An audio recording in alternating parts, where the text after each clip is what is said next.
Hey, what is going on YouTube? It is Lance Away here. Since 2017 was such a hot year for the stock market, everyone's really excited to get that money into retirement. I know I've been maxing out for the past couple years. I almost got a full max out on 2015 as far as 401k and Roth IRAs.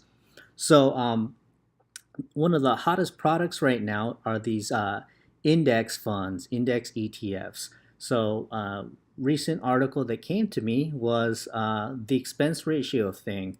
So, Jack Bogle, Warren Buffett. I recently read Unshakable by Tony Robbins.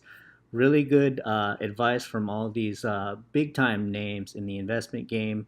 They recommend index investing. So I am comparing, well, actually, Fidelity's already done this for me. In 28 of 29 index funds and sector ETFs, Fidelity has lower expense ratios than their Vanguard counterparts. So any comparable Vanguard product, Fidelity is beating it 28 out of 29 times, starting as low as 0.035. And then all 11 Fidelity sector ETFs are available commission free, so no front loading and on their online purchases. So let's check out what we have as far as the Fidelity and Vanguard products and what kind of savings you can expect. These are the premium share class requiring a $10,000 minimum investment. And if you look at the Vanguard counterparts, the Admiral share class carrying the same $10,000 minimum is going to get you the best bang for your buck, the lowest, extremely lowest expense ratio available. And I'll show you a comparison. If you don't have the $10,000 minimum, they have the same products and they're called investor class versus premium. And they do carry a higher expense ratio, and Fidelity does still beat Vanguard. So as you can see here, 0.035 versus 0.04, and that is a $5 savings for every $10,000 invested. Let's see, we've got Fidelity Total Market Index Premium, that's a very hot one. Same thing there, 0.035 versus 0.040. Now if you go on to like the global, you've got a tenth of a percent versus 0.11% on the Vanguard product. And then like down here, this is the only one that's not beating. It's called the US Sustainability Index. I'm not interested in that one. That's okay. Real estate, you've got 0.09 versus 0.10. Emerging markets, 0.13 versus 0.14. So really good expense ratios coming from Fidelity, and if you follow those guys to a T, these are the ones you're going to get.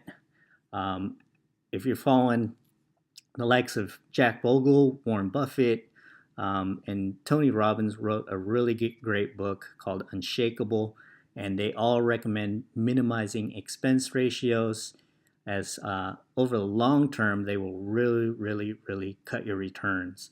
So if you take a look at the sector ETFs, a slightly significant, more significant savings, 0.084 for every single product down the line versus zero point 0.1 of the Vanguard products. So you've got consumer discretionary, consumer staples. I have some of these exact ones in my holdings. Information technology, this is in my Roth. Materials is in my wife's Roth. You've got utilities, real estate, healthcare, financials, and so forth. So I really like when there's news coming out, I can invest in these a little bit more heavily in that year, but I'm not actually cutting down any of my other products. I'm just kind of directing the latest funds into those ones that are basically being talked about and performing really well. So let's see. Take a look at Fidelity 500 Index Premium. You see the expenses 0.04. I think that's more of a rounding error thing, is that they're not showing a third digit there. But if you look at the Vanguard product, same deal. As far as the expense, 0.04 but Fidelity's got them by that $5 savings there for every 10K.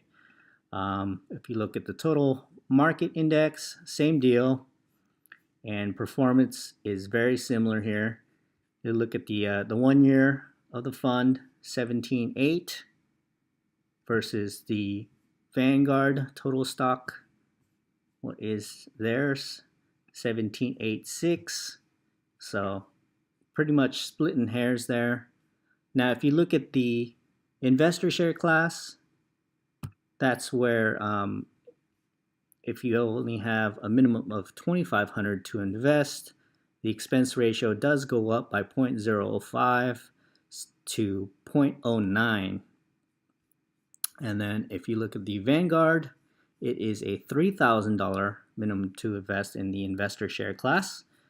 And those fees go up to 0.14. So that is quite a difference. It's another 0.05 on top. So it's really nice to have that zero in front, just to feel like you're getting the most for your dollars. But that is a quick comparison, and if you head over, I'll put a link in the description below to this page on Fidelity's website, which shows you the expense ratios, so you guys can check it out for yourself. Well, that was my try at explaining some of the lowest expense ratios around. Thanks for watching, guys. This is Lance Away.